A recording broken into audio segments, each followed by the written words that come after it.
بلند آواز سے بولیے سبحان اللہ. ارے بولیے بلند آواز سے سبحان اللہ. ارے جب اللہ کا نام لیا جائے دیوانوں کی طرح لے, ایسا لے کہ لوگ تمہیں دیوانہ سمجھیں. آؤ ذرا اللہ کا نام پکارو, سبحان اللہ, الحمدللہ, اللہ اکبر. ہمارے اسلاف نے کیا ذہن دیا, ہر درد کی دوا ہے صلی اللہ محمد, تعویذ ہر بلا ہے صلی اللہ محمد, جو مرض لا دوا ہو یہ کھول کر پلا دو, کیا نسخہ شفا ہے صلی اللہ محمد. عزیزان محترم, عزیزان محترم, ہمارے اسلاف کا طریقہ زیادہ سے زیادہ وہ درود شریف پڑھتے تھے, لیکن ماہ شعبان میں اور زیادہ درود شریف پڑھتے تھے. صحابہ اکرام اور زیادہ درود شریف پڑھتے تھے, اس لیے کہ ان اللہ و ملائکتہ یصلون علی النبی یا ایھا الذین آمنوا صلوا علیہ وسلموا تسلیما. یہ جو آیت ہے یہ ماہ شعبان المعظم میں نازل ہوئی, اس لیے بہت زیادہ درود شریف پڑھا کرتے تھے. عزیزان محترم, روزانہ جب آپ اپنے بستروں پر پہنچے, بجائے ادھر ادھر کی سوچنے کے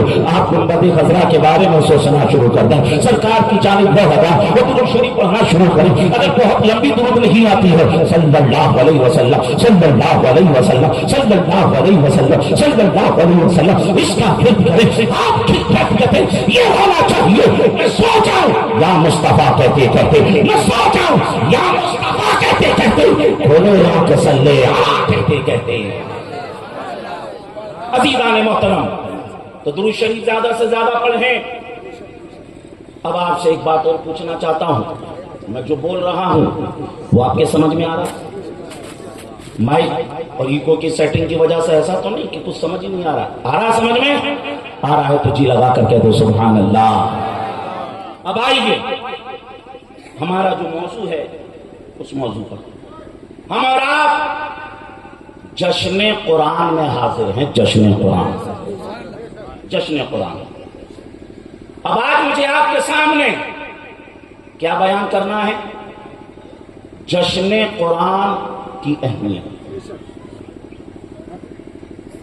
درس گاہ قرآن کی اہمیت,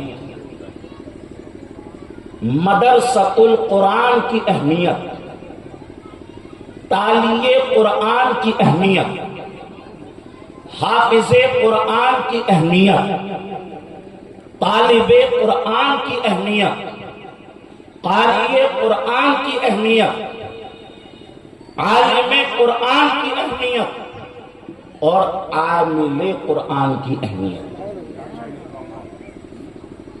اور انشاءاللہ تعالی اشاروں میں میں بات آپ تک پہنچاؤں گا تاکہ یہ سارا موضوع جو ہے میں اس مختصر سے وقت میں سمیٹ سکوں.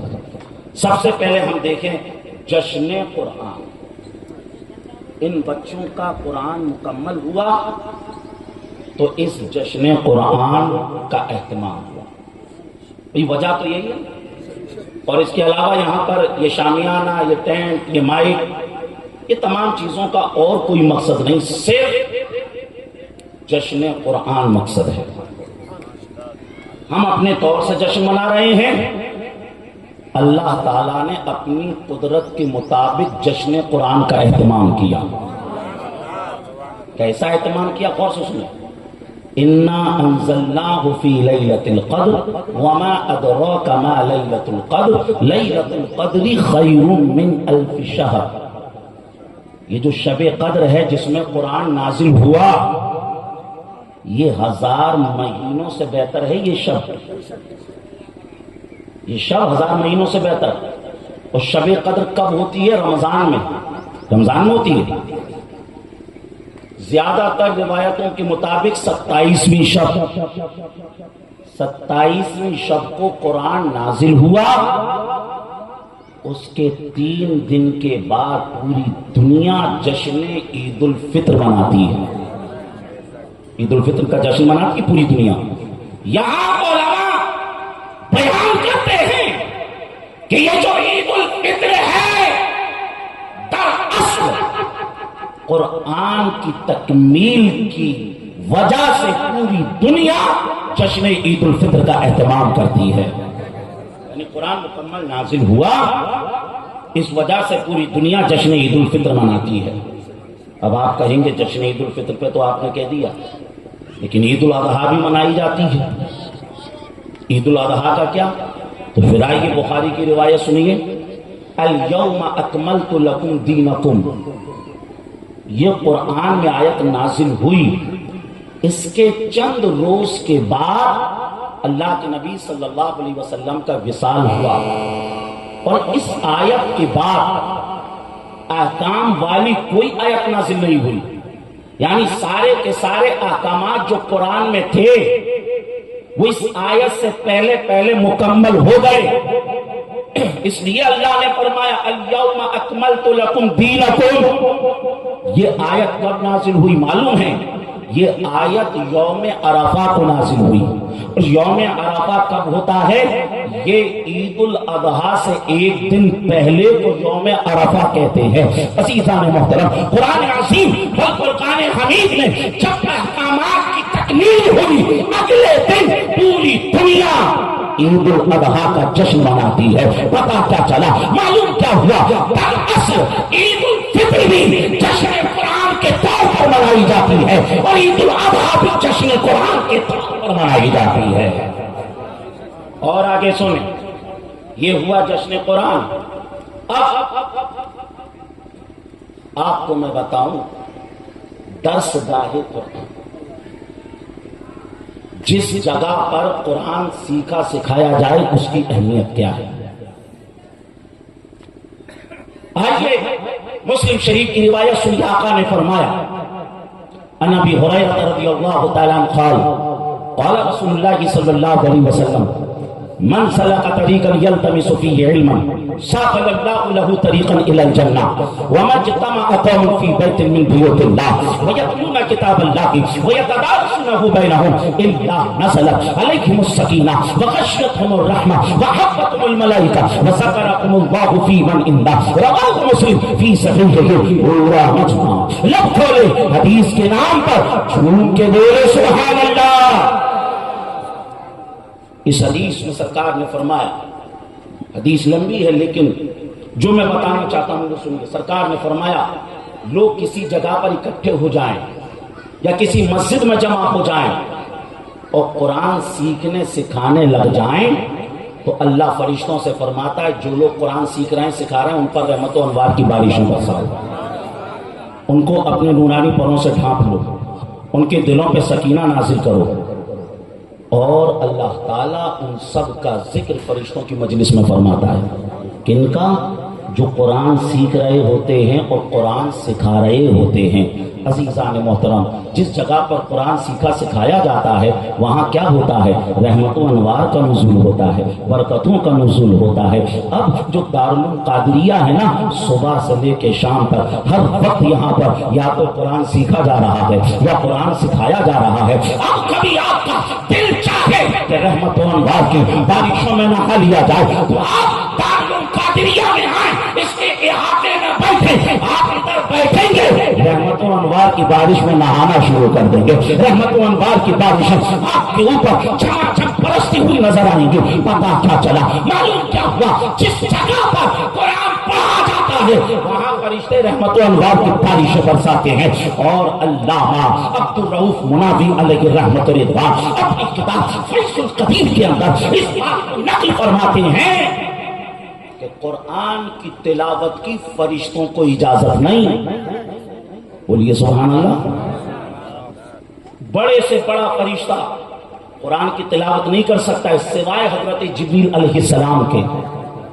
حضرت جبریل علیہ السلام کو بس یہ پاور کہ وہ قرآن کی تلاوت کر سکتے ہیں، باقی کوئی فرشتہ قرآن کی تلاوت نہیں کرتا۔ اس لیے جس جگہ پر قرآن کی تلاوت ہوتی ہے اس جگہ پر فرشتے پہنچ جاتے ہیں۔ اب اگر آپ کسی بڑے عالم دین کو بھی اپنے گھر بلانا چاہیں نا تو اتنا آسان نہیں ہے، بہت مشکل بہت مشکل بہت مشکل، مگر سرکار نے کتنا آسان نظام دے دیا فرشتوں کو گھر میں لانے کا۔ آپ گھر میں اگر بہت زیادہ قرآن نہیں جانتے ہیں بسم اللہ کی تلاوت کیجئے، آپ ادھر بسم اللہ پڑھیں گے آپ کے گھر فرشتے آ جائیں گے۔ آپ بسم اللہ کی تلاوت کیجئے دکان میں فرشتے آ جائیں گے۔ تو بتاؤ جس جگہ پر فرشتے پہنچ جائیں رحمت و برکتیں بھی وہاں پہنچ جاتی ہیں۔ تو یہ ہے درس گاہ قرآن کی اہمیت۔ اب مدرسۃ القرآن کو دیکھیں۔ اللہ کے نبی صلی اللہ علیہ وسلم مدینہ شریف پہنچ گئے اور سرکار صلی اللہ علیہ وسلم نے مسجد نبوی کا بھی سنگ بنیاد رکھ دیا، مسجد نبوی بھی بن گئی۔ اب سرکار صلی اللہ علیہ وسلم وہاں مدرسۃ القرآن تعمیر کرنا چاہتے تھے، ایک مدرسہ جس میں قرآن پاک کو سکھایا جائے، جس میں قرآن کو پڑھایا جائے۔ اللہ کے نبی نے مسجد نبوی کے اندر ہی ایک چبوترا بنایا، عربی میں صفہ چبوترے کو کہتے ہیں۔ سرکار چاہتے تو مسجد نبوی کے فرش پر بھی پڑھا سکتے تھے، کیونکہ مسجد نبوی کی بھی معمولی شان نہیں، 2 رکعت نماز پڑھو گے اللہ 50,000 رکعتوں کا ثواب عطا فرماتا ہے، بڑی شان مسجد نبوی کی۔ مگر اللہ کے نبی نے 1 فٹ اونچا ایک چبوترا بنوایا اور فرمایا جو لوگ قرآن سیکھیں گے وہ سب کے ساتھ نیچے نہیں بلکہ وہ اس چبوترے پر بیٹھیں گے۔ اللہ کے نبی نے قرآن سیکھنے والوں کو اس طریقے سے اہمیت دی کہ انہیں اوپر بٹھایا، اور پھر اللہ نے قرآن میں کیا فرمایا؟ یرفع اللہ الذین آمنوا منکم والذین اوتوا العلم درجات۔ اللہ تعالیٰ علم والوں کے درجات کو اونچا کر دیتا ہے۔ اب جس کا درجہ رب اونچا کرے، بتاؤ اس کی اونچائی کا کوئی اندازہ لگا سکتا ہے؟ یہ علماء کرام اس اسٹیج پر جو بیٹھے ہیں، یہ علماء کرام یہ اونچے جو بیٹھے ہیں، کس وجہ سے بیٹھے ہیں؟ صرف اور صرف قرآن عظیم کی وجہ سے بیٹھے ہیں۔ ان کے سینوں میں قرآن کا علم ہے، قرآن کی آیتیں ہیں، قرآن کی سورتیں ہیں، اس لیے عوام کے ساتھ نہیں بلکہ ان کو اونچائی پر بٹھایا جاتا ہے۔ تو یہاں سے مدرسۃ القرآن کی اہمیت سمجھ میں آئی۔ اب آئیے میں آپ کو طالب قرآن کی اہمیت بتاؤں کہ طالب قرآن کی شان کیا ہوتی ہے۔ جو قرآن کریم کو حفظ کرتا ہے، جو قرآن کریم کے علوم کو سیکھتا ہے، اس کی شان کیا ہوتی ہے؟ تمام مفسرین نے اس بات کو اپنی کتابوں میں لکھا۔ ایک صحابی جن کا نام حضرت عبداللہ ابن مکتوم رضی اللہ تعالیٰ عنہ، یہ نابینا صحابی تھے، سرکار کی بارگاہ میں آئے اور سرکار سے کوئی بات دریافت کرنے لگے، سرکار سے کوئی بات معلوم کرنے لگے۔ اب چونکہ نابینا تھے، ان کو دکھ نہیں رہا تھا کہ سرکار کس کام میں بیزی ہیں۔ اللہ کے نبی قریش کے بڑے لیڈرز کے ساتھ میٹنگ فرما رہے تھے، اس لیے وہ جو پوچھ رہے تھے سرکار نے ان کی بات کا جواب نہ دیا۔ انہوں نے پھر پوچھا، سرکار نے جواب نہ دیا۔ انہوں نے پھر پوچھا، سرکار نے جواب نہ دیا۔ کیوں نہیں دیا؟ اس لیے کہ سرکار اس سے زیادہ اہم کام میں بیزی تھے، اس لیے سرکار نے جواب نہ دیا۔ 3 مرتبہ انہوں نے پوچھا، سرکار نے جواب نہ دیا۔ جب سرکار نے جواب نہ دیا تو اللہ تبارک و تعالیٰ نے قرآن میں آیت نازل فرما دی۔ اللہ فرما رہا ہے عبس وتولى ان جاءه الأعمى وما يدريك لعله يزكى او يذكر فتنفعه الذكرى۔ قرآن عظیم کو فرقان حمید کی یہ وہ آیتیں ہیں جن کا ترجمہ کرنے میں بھی ڈر لگتا ہے۔ اللہ کے نبی صلی اللہ علیہ وسلم نے ان آیتوں میں فرمایا اے حبیب تمہیں قریش کے ان لیڈروں کو چھوڑ کر، قریش کے ان چودھریوں کو چھوڑ کر آپ کو اس طالب قرآن کی بات کو سننا تھا، آپ کو اس طالب قرآن کی بات کا جواب دینا تھا۔ پتہ کیا چلا؟ معلوم کیا ہوا؟ اللہ تعالیٰ طالب قرآن سے ایسی محبت کرتا ہے، ایسی محبت کرتا ہے، ایسی محبت کرتا ہے کہ طالب قرآن کی وجہ سے اللہ قرآن میں آیتیں نازل فرما دیتا ہے۔ تو طالب قرآن کی اہمیت سمجھ میں آئی۔ اب سرکار طالب قرآن سے کتنی محبت کرتے ہیں اس کو بھی ملاحظہ کریں۔ یہ بچے جب مدرسے آئے ہوں گے نا، ان کے ماں باپ نے ایک جملہ ضرور کہا ہوگا بیٹا مدرسہ جا رہے ہو نا، خوب محنت سے پڑھنا بیٹا، اتنا محنت سے پڑھنا کہ ماں باپ کا نام روشن کر دینا، گھر والوں کا نام روشن کر دینا، علاقے کا نام روشن کر دینا، خوب محنت سے پڑھنا۔ ہر ایک ماں باپ اپنے بچے کو مدرسہ بھیجنے سے پہلے اس طریقے کی نصیحتیں کرتے ہیں۔ اب آؤ 700 سال پیچھے میں آپ کو لے چلوں، حضرت سعد الدین تفتزانی علیہ رحمہ کا زمانہ۔ آپ کے والدین نے بھی امام اسد الدین کے مدرسے میں آپ کو بھیجا اور کہا بیٹا خوب محنت سے پڑھنا، خوب دل لگا کر پڑھنا، خوب بڑے عالم بننا، خوب اچھے حافظ قاری بننا۔ آ گئے سعد الدین تفتزانی مدرسے میں، لیکن جب پڑھا تو پتا چلا پڑھنے کے لیے صرف ماں باپ کی خواہشیں کافی نہیں، پڑھنے کے لیے ذہن بھی ہونا چاہیے، پڑھنے کے لیے دماغ بھی ہونا چاہیے۔ سعد الدین تفتزانی خوب محنت کرتے، خوب محنت کرتے، نہ تو کچھ یاد ہوتا نہ کچھ سمجھ آتا۔ سارے استادوں نے ہاتھ جوڑ لیے، کہا کہ بھائی ہم سعد الدین کو نہیں سمجھا سکتے، ہمارے بس کی بات نہیں۔